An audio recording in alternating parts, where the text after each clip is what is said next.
The photos and videos are pretty dramatic. Multiple ocean-going freighters in the St. Lawrence River by Jefferson and St. Lawrence counties just wedged in ice and slush, stuck. The Seaway Channel was supposed to close on Monday, but the ships can't get out to Montreal and out to sea. The incident is raising big questions about why the Seaway is open so late to begin with. That's today's story of the day. Support for Story of the Day comes from Pearsall Wealth Management at UBS Wealth Management USA, subsidiary UBS AG, member FINRA SIPC, 1 Broad Street, Glens Falls.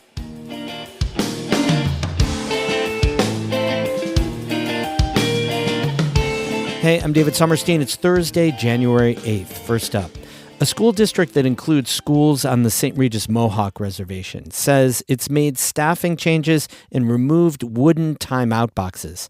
Last month, photos circulated online of windowless wooden boxes in an elementary school classroom at the Salmon River School District. That sparked backlash from parents and other community members. The school later admitted that some children were confined in those boxes as punishment. In a statement from the school, acting superintendent Dale Briot said the school's superintendent Stanley Harper has been placed on leave and isn't expected to return to the school. The district's director of special education, a principal, and a teacher were also placed on leave. The State Department of Education visited the district and confirmed all boxes have been dismantled and removed from the school. Briot says an independent law firm is investigating the incident.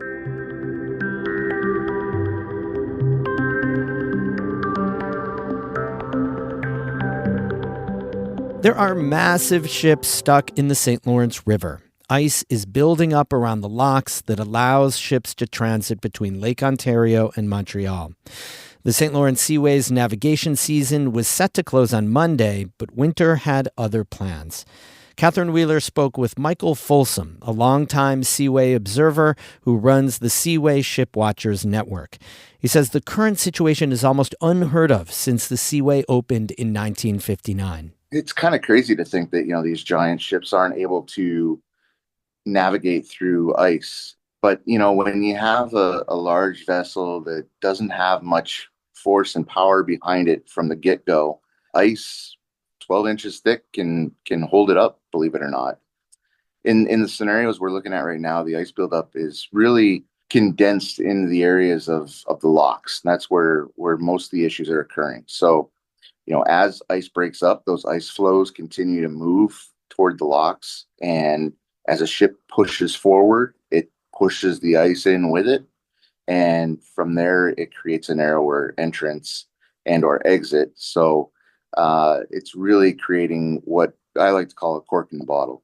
How do the lock workers handle this, and what can the ships do too? Yeah, so the lock workers have been going nonstop. Kudos to them. They've done a heck of a job. The work that they're doing is scraping the sides of the walls with heavy machinery. They bring in steam to melt the ice. They've had folks on booms trying to chip ice off of lock gates. They're doing as much as they possibly can. The other work that's being done is there's tugboats, especially down river near the South Shore Canal. There's tugboats that are doing a lot of ice breaking in the canal. And what they'll do is they'll lock through. Lock through is where they come in, push the ice in with them. The lock lowers, they push the ice out so it can continue to move downbound. What effect does this have on the ships and the Seaway, as an economic engine itself? The first thing that happens is companies start losing money, right? So the longer a ship sits, that's money spent with no action taken. So there's a number of vessels that, haven't had an alternative. They've had to sit for upwards of a week now near Cape Vincent, and that's tens of $1,000s a day. They have a destination they need to meet within a certain time frame. If they don't meet delivery, there's 9 times out of 10, there's penalties for that as well. So, it all starts to add up really quickly. We saw earlier this week some Canadian vessels that had planned to transit the St. Lawrence and head toward Montreal abandon their voyage. and return to Hamilton, Ontario, because it was going to be less costly for them to keep the cargo they had on board and winter that ship on the Great Lakes than sit and wait in hopes of getting to their destination, and not really knowing how much money could be lost between the time they sat and time they arrived. Those ships will likely sit in Hamilton with their cargo still on board. So once the opening comes in the spring, they can get on their way and get that stuff delivered. We hear all the time people kind of complaining that the Seaway is closing later and later every season. And some environmental groups say, that's also not good for the Seaway itself and the environment. Do you think this moment is a point of a reframe for the Seaway to think about its navigation season, especially as climate change is going to make our weather in this region more unpredictable? So we could have winters where this closing is fine, but other winters like this where you're stuck. We're talking northern New York, eastern Ontario in January, right? You never know what's going to happen. And by extending the Seaway closing date, you're taking a risk. And that risk was taken and met with a roadblock. I think personally, I get a lot of folks that like to try and combat me for being a ship lover because of the impacts of shipping. I love the St. Lawrence River just as much as anyone else does.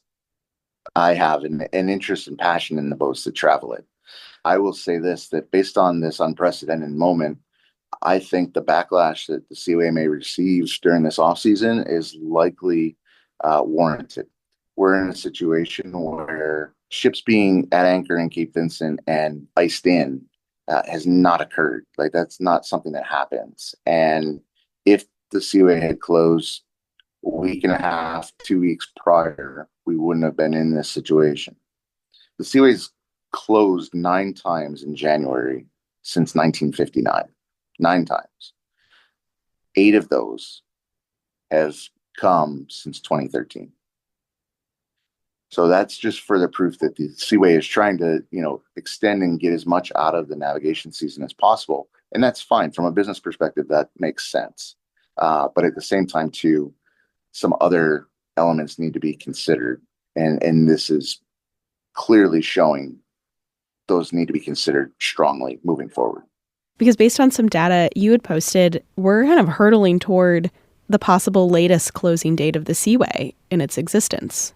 Yeah, January 11th, 2017 season was a late closing, believe it or not, because of a situation at the U.S. locks that saw a ocean-going vessel lodged in the lock due to ice. So, here we are again. And 2025 season, as of yesterday, has moved itself into the second, latest closing of all time. And right now, the way the ships are moving, which is very slowly, we still have, as of Wednesday morning at 8:30, we still had 3 ships anchored at Cape Vincent. So you got to figure those have at least a 24-hour normal transit to get to Montreal.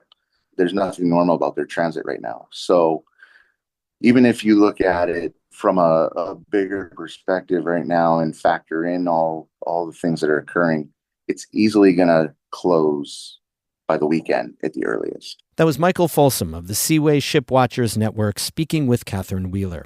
NCPR asked for an interview with the Great Lakes St. Lawrence Seaway Development Corporation. Officials sent back a statement saying, quote, Seaway teams are actively managing ice conditions and supporting the safe and efficient transit of vessels remaining in the system, in close coordination with our system partners. Ensuring the safety of personnel and safeguarding critical infrastructure remain paramount. The Seaway continues to maintain communication with carriers, partners, cargo operators, and stakeholders, end quote. We have photos and video of the ships on our website and on our Instagram feed at NCPR. More news all the time at ncpr.org. Music today by Mark Corey of Watertown and Caitlin Scholl of Lake Placid. I'm David Summerstein, North Country Public Radio.